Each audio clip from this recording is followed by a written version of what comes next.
živý, bizarní a když třeba neumíš japonsky, tak Ty tam máš něco, jo? kontext a vlastně nevíš, na co je to reklama.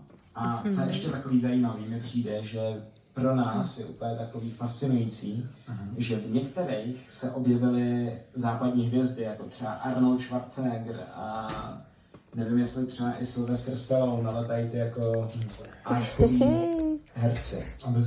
No jasně, tak oni často se tím jako za prvý rozšíří mezi nějaký publikum, k kterým se normálně třeba nedostanou. Ale tak jako zrovna jako takhle áčkoví herci, tak samozřejmě jsou i v tamních kinech, že jo? Mamo, můžu, nemůžu. Je zajímavý, že